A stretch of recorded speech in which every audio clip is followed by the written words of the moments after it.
जमाना क्या कहेगा ये मत सोचना, क्योंकि जमाना बहुत अजीब है।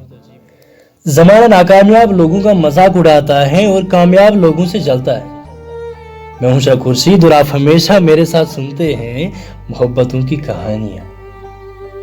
आज की हमारी कहानी बिल्कुल मोहब्बत के हवाले से नहीं, एक दिलचस्प कहानी है जो आप खुद महसूस करेंगे। आइए सफर करते हैं कहानी का। एक बार की बात है, एक रात जमे बादशाह का दरबार सजा था। सर्दियों का मौसम था, इसलिए दरबार खुले में लगा था।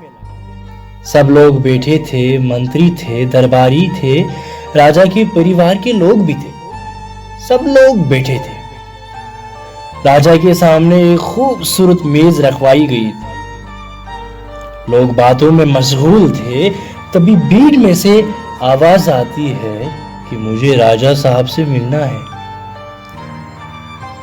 एक शख्स आवाज देता है कि मुझे राजा साहब से मिलना है। मेरे पास में दो चीजें हैं जिनकी मैं परीक्षा लेना चाहता हूं। राजा साहब तक बात पहुंचाई गई। राजा साहब ने बुलाओ आकर उस शख्स को आने की इजाजत दी। वो शख्स राजा के सामने आता है। वो राजा साहब को ये बताता है कि मेरे पास दो चीजें हैं, एक जैसी आकार की, बिल्कुल एक जैसी दिखने वाली। इनमें से एक हीरा है और एक कांच है। मैं कई बार कई लोगों से मिला हूं, लेकिन आज तक ये कोई नहीं बता पाया कि असली कौन सा है और नकली कौन सा है। मैं इससे पहले भी बहुत सारे बादशाह सुल्तानत में गया हूं, लेकिन आज तक ये कोई नहीं पहचान पाया कि कांच कौन सा है और हीरा कौन सा है। आपकी भी परीक्षा लेना चाहता हूं। मैं ये जानना चाहता हूं कि आपकी सल्तनत में कोई ऐसा शख्स है, कोई ऐसा दाना शख्स है, बुद्धिमान शख्स है जो इस हीरे और इस कांच में फर्क कर सके। लेकिन मेरा शर्त यह है कि अगर आप हीरे को पहचान पाए तो हीरा आपका, अगर आप हीरे को पहचान नहीं पाए तो आपको इसकी कीमत अदा करनी पड़ेगी, क्योंकि मैं अपना घर इसी तरह से चलाता आ रहा हूं।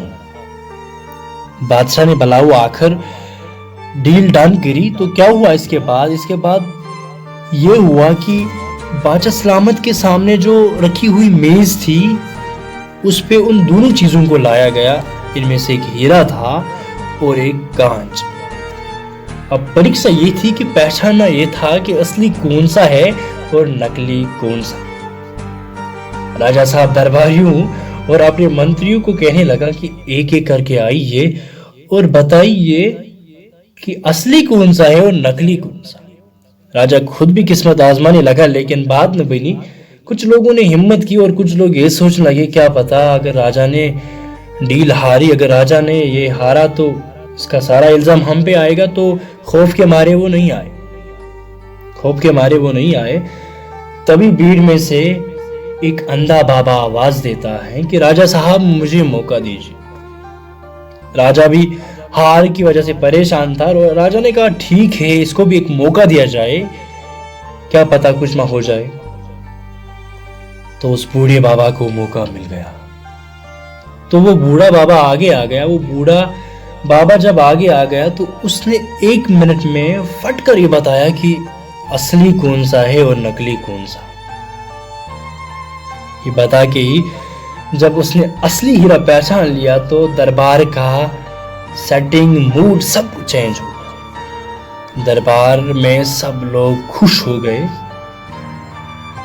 इस सब के बीच में राजा ने कहा, अरे बूढ़े बाबा, मुझे ये बता दीजिए कि आपने इतनी जल्दी ये कैसे बताया, आपने इतनी जल्दी कैसे पहचान लिया कि असली कौन सा है और नकली कौन सा।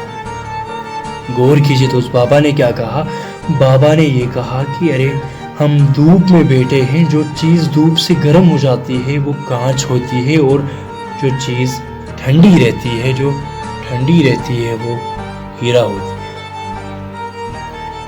इस कहानी से हमें ये सबक मिला कि जिंदगी में कभी कभी छोटी छोटी बातों पर गुस्सा हम करते हैं।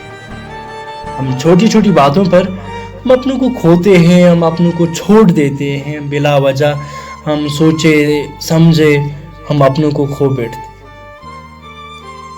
अगर आप कहीं अच्छा सुनते हैं तो जरूर आप शाह खुर्शीद के साथ अच्छे सुनते हैं। 7 मिलियन ड्रीमर्स को सब्सक्राइब करना मत भूलिए।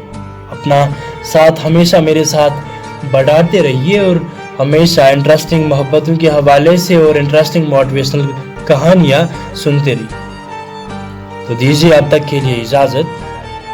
खुदा निगहबान।